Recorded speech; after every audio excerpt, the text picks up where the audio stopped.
Hi hello, ഞാനിന്ന് വന്നിരിക്കുന്നത് നിങ്ങളെ ഒരു കാര്യം കാണിക്കാനാണ്. കുഞ്ഞിൻ്റെ നഖം ഇരിക്കുന്നത് കണ്ടോ? അത് വായി വെച്ച് ഉറിഞ്ചി അത് നഖം മൊത്തം പോയിട്ട് അടിയിൽ കൂടെ വേറെ നഖം കിളിച്ചു വരുന്നു. ഇത് ഇളകിയിരിക്കുമായിരുന്നു. ഞങ്ങൾക്ക് വലിച്ചെടുക്കാൻ പേടിയായിരുന്നു. അപ്പോൾ കുഞ്ഞ് തന്നെ ആ നഖം വലിച്ചിളക്കി കളയുവാണേ. ഉണ്ടോ? അത് എടുത്തപ്പോൾ എനിക്കൊരു എന്താ പറയുക, ഒരു ആശ്ചര്യം, ഒരു കൗതുകം ഒക്കെ തോന്നി. നമുക്കത് വലിച്ചിളക്കി കളയാൻ പേടിയായിരുന്നു. കുഞ്ഞ് തന്നെ വലിച്ചിളക്കി 1 വയസ്സ് 7 മാസം ആയതേ ഉള്ളൂ.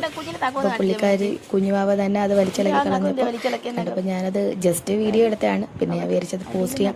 കാര്യം ആർക്കെങ്കിലും കുഞ്ഞുങ്ങളിങ്ങനെ വായിൽ വിരൽ വെച്ച് ഉറിഞ്ചെന്നുണ്ടെങ്കിൽ കുഴപ്പമില്ല, സ്വാഭാവികമായിട്ട് അതങ്ങ് മാറും. പക്ഷേ ഇതിപ്പം ഇൻഫെക്ഷൻ പോലെ അടിച്ചിട്ട് മേളത്തെ നഖം പൊടിഞ്ഞിട്ട് പോയിട്ട് അടിയിലത്തെ നഖം കിളിച്ചു വരുവാണ്. അപ്പോൾ അത് ഒന്ന് കാണിക്കാമെന്ന് വെച്ച് ഇതായതാണ്. അപ്പോൾ അങ്ങനെ എന്തെങ്കിലും ഉണ്ടെങ്കിൽ ശ്രദ്ധിച്ച് ഇത് കാണിക്കണം. കാര്യം ഡോക്ടർ കയ്യിൽ പറ്റാൻ ഒരു മരുന്ന് തന്നിട്ടുണ്ടായിരുന്നു. ഇപ്പം ഞങ്ങൾ ചെന്നിനായകം പുരട്ടാണ്. അത് പുരട്ടുന്നുമുണ്ട്, അങ്ങനെ ചെന്നിനായകം തേക്കുന്നുണ്ട്. അപ്പോൾ പെട്ടെന്ന് എന്തെങ്കിലും മാറണമെങ്കിൽ മാറട്ടെ. കുഞ്ഞത് ചെയ്തപ്പോൾ ഒരു ആശ്ചര്യം തോന്നി, ഞാൻ ഇട്ടയാണ്. അപ്പോൾ അത്രേ ഉള്ളൂ. Video. Thank you. Good girl, Brave girl.